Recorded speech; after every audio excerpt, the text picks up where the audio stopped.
Hello, it is Ryan, and I was on a flight the other day playing one of my favorite social spin slot games on ChumbaCasino.com. I looked over at the person sitting next to me, and you know what they were doing? They were also playing Chumba Casino. Everybody's loving having fun with it. Chumba Casino is home to hundreds of casino-style games that you can play for free anytime, anywhere. So sign up now at ChumbaCasino.com to claim your free welcome bonus. That's ChumbaCasino.com and live the Chumba life. Sponsored by Chumba Casino. No purchase necessary. VGW Group. Void where prohibited by law. 18 plus. Terms and conditions apply. Welcome, welcome, welcome. This is Edna J. White once again on What About This? So today I am going to bring out my second comment from my Facebook post asking people what they struggle with. What's that one thing that they struggle with? And one of my followers wrote down letting go and focus. Now, we know letting go for some of us, as we say, is so easy.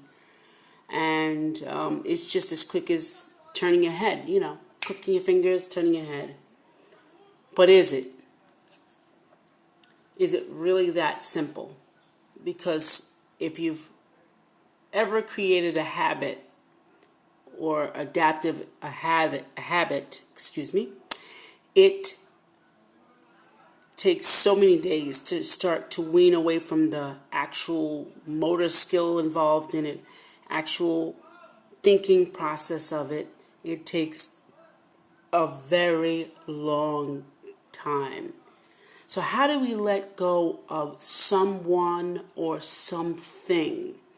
Something is a practice. You have to practice it, and think it through. The process, you always got to think it through. You always got to say, nope, can't do that. Nope, can't do that.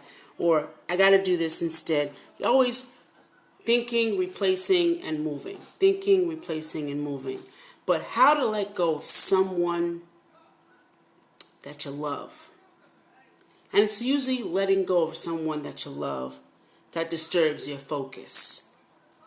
Okay? It uses something critical that stops us from getting to that point. So I know when I was going through my divorce, which may not have any bearing on anything at all, but even though I knew that it was time for me to end it, it still took my focus. It took all that I could be to get up, to get dressed, to do what I need to do, and I always thought about that. I always thought about what somebody thought about me. I wasn't thinking about what my kids thought, wasn't thinking about what I thought. I always thought about what somebody else was going to say about me, which was the worst thing. So letting go was really critical because it was stopping me from reaching any goal, stopping me from completing the very simplest of tasks, especially when we're holding on and we know we need to let go. Clinging on to a friend who has become toxic, holding on to memories from a relationship, memories. Now, memories you hold on to. You're not holding on to the person that's in front of you, but the memory of the person you still hold on to, cling to. We all do it. But why do we have so much trouble of letting go and moving on? Like I said, we worry about what someone else is going to say, think, or do, and you have to come up with the excuse. We like to hold on to things and situations, especially people, because in a way it's fulfilling for us. I remember hearing Dr. Phil say to a lady that her husband was a serial cheater, and she still held on to him. And she kept, taking his excuses as valid. And by the next week, he'd be, messing with someone else. And he said, what's the payoff that you're getting allowing him to do this? So she goes, I don't like what he's doing. I don't like it. I hate it. It's horrible. She's going on and on. He says, but what are you getting out of it emotionally? That you rescue him? That you make him feel better? And she had to think, and when she did, it was like a light bulb that went off once again. Yeah, I do save him from himself. I tell him that you shouldn't have done this, and he comes to the light. How long he stays in the light is another question. So we all have a payoff. We all have something that we want to cling on to this person because there's a payoff for us. Whether we use them and they're good at helping us and we really don't like them, but they're good at helping us and we use them. Whether we're with someone because of it's a memory that of a good time that we had back in a time that was beneficial to us, and right now it's not. We're clinging to that because that's our only source of the reason why we've done everything that we've done. And we don't want to leave that comfort zone, that familiarity, and we just want to justify even when it's rooted in negative experiences. But ultimately, not knowing how to let go harms you. It harmed me. And it prevented me from achieving my true potential. You know how they say if you get rid of garbage, you throw out the garbage, your life will be 100% better? Well, it is. You holding on to baggage, holding on to garbage, only stinks you up and only holds you down. You don't realize it because you're in your own pity party, as to say, because really being pitiful for yourself or not, you know that it's not a good place to be, you just trying to justify it is really the pity party. So the justification is still wrong. You have to always, the current decision that you made was a justification. Maybe if I stay, if I just hold on a little longer, that things will change. You're never going to change a person. So you can forget that. No matter what you say and do, no matter how we live. I was a staunch Christian, church-going person. My schedule, people probably could rob me by my schedule. No matter how faithful you are, no matter how devoted you are, it does not change another person. Your virtue, your sincerity, your honesty, your integrity does not make another person have integrity, virtue, honesty. It doesn't. You can only control you. I want to bring an example. So remember when, you were applying for colleges or you're applying for jobs and you waiting in the mail, waiting for that email for the acceptance, and the school that you wanted or that you thought you had the best prestige in, you got the no. Well, that's what it's like when you don't want to let go of something that you know is not any good. And the intent of you holding it is just to look good and not learn anything. So that's the analogy I would use, that getting that rejection notice on the very thing that will make you look good. And holding on to a partner, a friend, holding on to that is even worse because it denigrates you. You get lost. You become nothing. Your story is not valid when something's not good for you.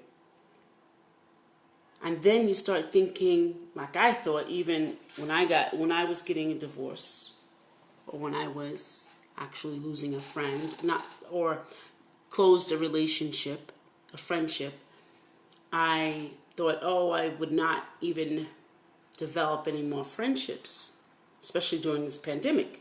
Who are you going to date? Who are you going to be friends with, you know? So I started, all those things started going through my mind, and I said, wait a minute. That's just not true.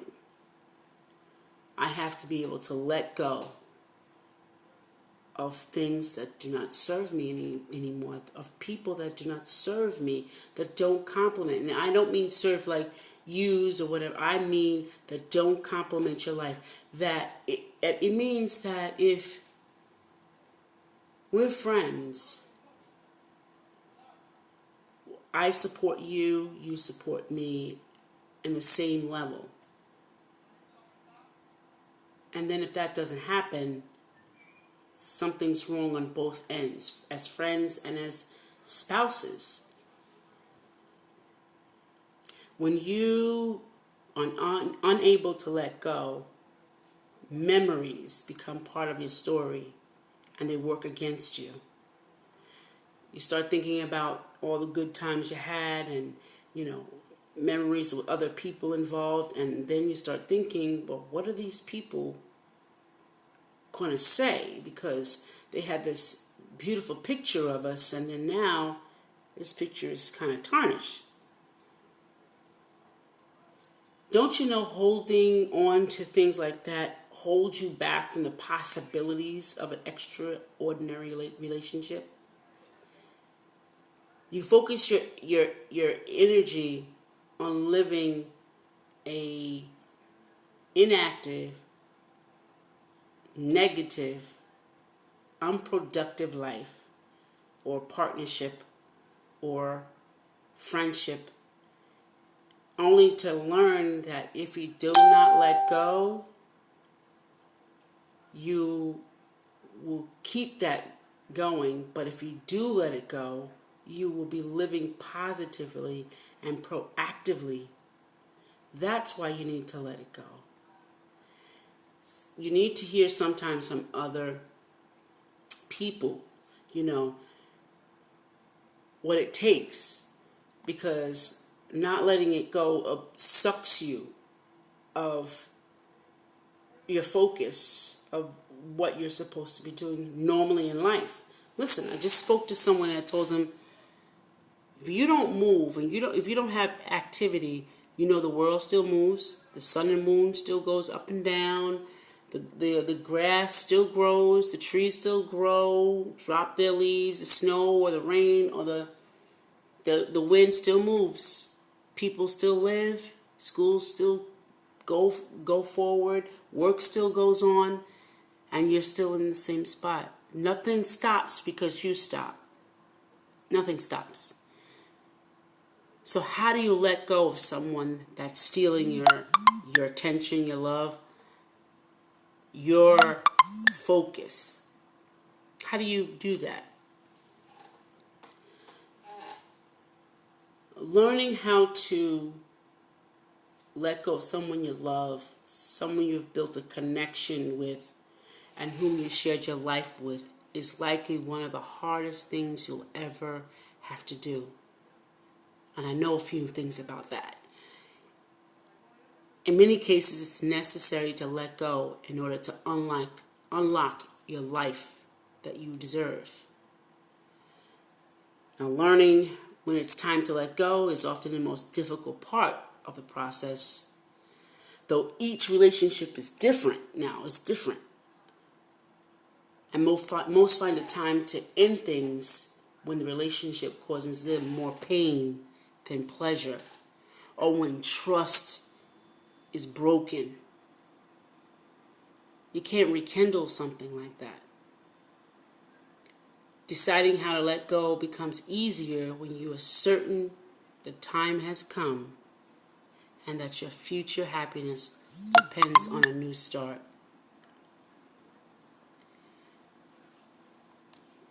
Going through your separate ways, or getting apart from a person, whether it be a loved one or a friend,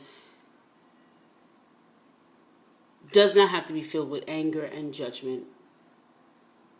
When you recognize that you're not growing and you're preventing your growth from and you're achieving your goals, You can forgive them and yourself for any pain the separation may cause and wish them the best for the future. But you have to remind yourself to create a space for a new, healthy relationship. You must learn how to let go of the old one. You have to let go of the old. See, when you hold on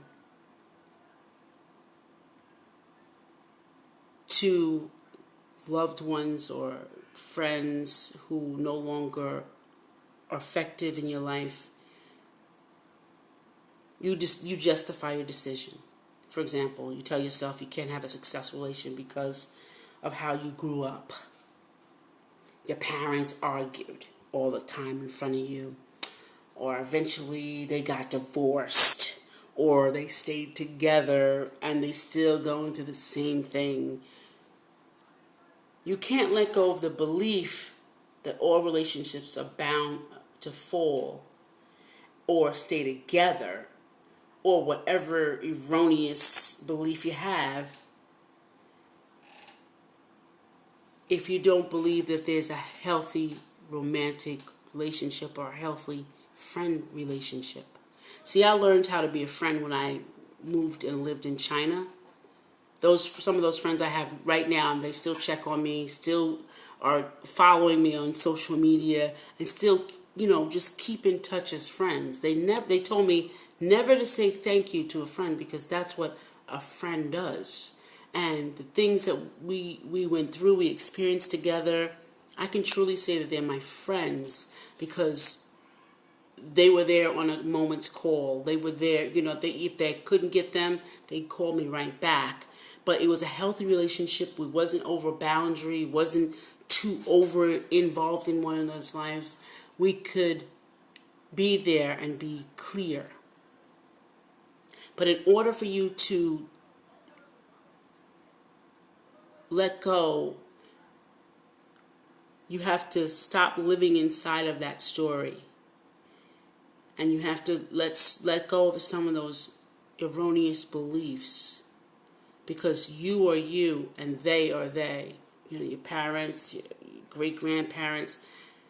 I learned a long time ago that when you see someone's life from the outside, you necessarily don't know what's going on in the inside. So don't ever say that I want my life to be like that person, or I want to have a marriage like them. No, you don't know the inside of their marriage. You don't know. You don't know what he or she had to go through. So it's best to say, I want a healthy relationship, a healthy friendship. Don't use your past experiences to justify your current life state, even though your current state is actually a choice you make. You made that decision to stay that long, not someone else, you. And although those things could influence it, you had the ability to turn it off and say, this is my life. I decide what happens. Letting go and moving on doesn't mean you have to negate the truth. If it is, in fact, truth, but don't let it influence the current path that you're going. When the facts are terrible or heartbreaking, it is human nature to point the finger at someone else or a past incident instead of ourselves. I am the hardest critic on myself. I don't look outside to say, why somebody yelled at me or why somebody's treating me. I look internally and say, how am I acting to add to that? Then, when I check that part and that's in check, then I'll say something to that person. You have to know and internalize, not internalize, but internally check, not internalize, internally check yourself.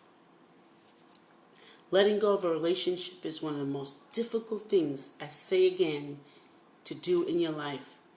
But you cannot let bad experiences dictate your future. Instead, use your experiences as tools to push you to learn and grow so you can create a healthy relationship with someone else, with friends, and then finally letting go and moving on. Letting go is a process. It's part of the process. It's not something that you just, you pass through. Letting go means, you know how you hold on to imagine you're holding on or gripping on to something. Each finger has to peel back in order for that to happen. So you have 10 fingers. So you have to go through 10 parts of the process to letting go. You won't learn how to do it overnight, especially if you spent your whole life holding on to things you loved. Even deep down, you knew they weren't right for you. See, I knew a lot of things weren't right for me. I knew it. And I stayed longer than I should have. Focusing on moving forward and creating a new story for yourself will help you deal with the inevitable pain that comes after a breakup or after a separation. See, that's the part we don't want to experience, the pain. And what's so funny is we felt this pain before. It's not something new. We just glossed over it and kept on going. But to really fully grasp letting go, you have to feel that pain. Like that last pinky holding on, and you can feel it struggling to hold on, but finally it pops loose. That's the breakthrough of the breakup. Letting go also lets you eliminate the blame and develop empowering beliefs to live by and move on to an open heart. I had to learn all of that. I had to empower myself with new beliefs that, I'm not going to get anybody. My life is open to whatever is pointed in my direction, what is forever for me. I think I'm trying to remember my affirmation, which I think it was, with everything, concerning relationship, I always had an open and loving heart. That was my ending to my affirmations. I always had moved on and had an open and loving heart. Because when you have an open and loving heart, it'll be open and you can receive love and give love. Not letting go of a relationship that has run its course only has negative effects on you. It has no effect on the person you blame. So if you blame your mother, your father, your sisters, your brothers, your cousin, it has no effect on them. The energy takes its toll on you, and it maintains a fire burning in you that prevents you from moving on, focusing, and connecting with others. The person you are targeting is gone, but you keep the blaze going at your own emotional expense. The power of letting go involves controlling the meaning you attach to the event in your life. So think about it. Sit down. What is the meaning that you want to hold on to this? If you can't get out of the story you've constructed for yourself, then you cannot move on to bigger and brighter things. Letting go of a relationship, I say for the third time, is a daunting task. When you end the relationship, you feel incredibly angry, you have resentment, you're frustrated, and it's all replaced. You replace those feelings with the righteous feelings you had about the whole relationship all along. And yet, it's unhealthy for you, but you still are in this mode that you have to hold on.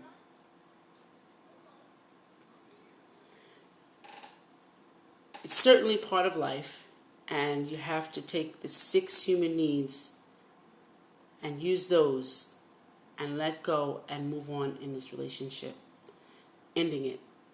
Because I know it's uncertain, and even if your relationship has reached its conclusion, or one or both of you are unhappy, there was still a moment of certainty that there was some comforting feelings. And I get that. I don't believe me, I get it every day. So I'm just going to run through the 6 steps of, letting go and moving on. Which, number 1 is talk to somebody you trust. Don't hold the feelings inside, because eventually you turn to anxiety and then even develop into depression. Get a supportive friend, family member, even a therapist, and talk it through, talk it out. Number 2, identify the self-limiting beliefs. If thoughts like, I could never be alone, or I'll never find someone else who loves me, run through your mind like it has mine, understand they are limiting beliefs that will prevent you from truly letting go. Replace them with empowering beliefs like, I am open to the universe. I am open for love. And I love myself and I deserve the best. This will keep the fear away from you. This will keep the fear out of you. Number 3, stay off social media. Yeah, that's a true statement. Unless you're using, social media for business purposes, or you have set it up that they go on a timer and it's only about one subject, I would recommend to stay off of social media, not to vent, not to do anything, and not to see happy couples, none of that. Number 4, take care of yourself. The process of letting go and moving on from a relationship can be stressful and lonely. This is not the time to beat yourself up or ignore your needs. When you practice self-care and take time to fall in love with yourself, you'll heal more completely. I'm getting tongue-tied now. And perhaps be healthier than you were before. Indulge in massages. Indulge in relaxing activities. Indulge in hobbies. I'm still getting tongue-tied. Engage in hobbies and be happy and focus, finding fulfillment without being part of that relationship. Keep occupied. Staying in bed all day and avoiding friends and loved ones makes letting go and moving on that much more difficult. Start your day with an empowering ritual that includes meditation, yoga, or journaling. Then get up and get involved with life. Join groups, volunteer, new project at work, friend, or social drinks. Staying occupied will help your mind and keep your mind off the breakup and allow the wounds to start to heal. I'm really sure of that because I had to do that. And, meditation, yoga, and journaling are part of my life to this day. And I won't even take a job if it doesn't allow me to do that because it keeps me even keeled. It keeps me with wisdom. It keeps me aligned in my life. Number 6, give yourself time. Even if you know how to let go of someone you love and follow all the steps, don't expect to feel better immediately. Grieving is normal, and you need to allow yourself the necessary amount of time to feel your emotions. See, that's what we don't want to do. We don't want to feel. We want to rush through and get to the end. But sorry, human life, you have to feel the emotions. Treat yourself with compassion and don't allow anyone to guilt you into just getting over it. You know how many times I've heard that when I was sexually abused as a child? People, family, friends said, just get over it. You can't. Though you don't want to isolate yourself, take some extra time away from social events if you feel you need it, and never agree to get set up or feel you're ready before it's time for you to be ready to either be involved with someone else or meet a new friend. Give yourself some time and some space for the healing process to move toward moving forward. Learning how to let go and move on from a relationship that once brought you joy can be very difficult. I think it's the fourth time I said that. When you're letting go of someone, it's helpful to think of both sides of the story and try to see the situation from their points of view. Yes, your ex may have hurt you, or yes, your best friend or your associate may have hurt you, but likely they did not do it out of malice. They did it out of their methodology. The way that they do things, the way that they process things, they did it out of what they needed. They felt their needs weren't being met in your relationship, and they decided to take action in order to improve their own emotional state. So look at this person from a place of compassion and empathy, like I've done so many times. And then let go of your expectations and focus on the gratitude of what you once shared. This helps you to reduce the anger you feel toward that person and allows you to appreciate what you gain from the relationship. Regardless of who initiated the breakup or the separation or the ending of the friendship, you learn how to let go and move on. Don't worry about forgiving them for now. Work on learning how to forgive yourself for getting so caught up in the drama of the personal life and allowing your anger and your resentment to hurt you and hold you back. Realize that this is a chance to grow and live in the mystery of what's next. Remember that refusing to let go will not bring someone you care about back. Won't do it. So don't do it. Continue to hold on only hurts your emotional and physical state, keeping you from enjoying life. Embrace living in the moment and understand that uncertainty can be beautiful. As I have learned, uncertainty can be beautiful because you don't expect anything. You just see that you are in the moment of what's happening now. And then when it really comes, you're like, wow. You can look at it at the right perspective. The key to letting go of a relationship is facing what has happened, accepting that you can't change it, and then moving on. Once you're able to move on and appreciate the growth that came from the relationship, better opportunities will present themselves. You will have successfully learned how to you will successfully learn how to let go of someone you love.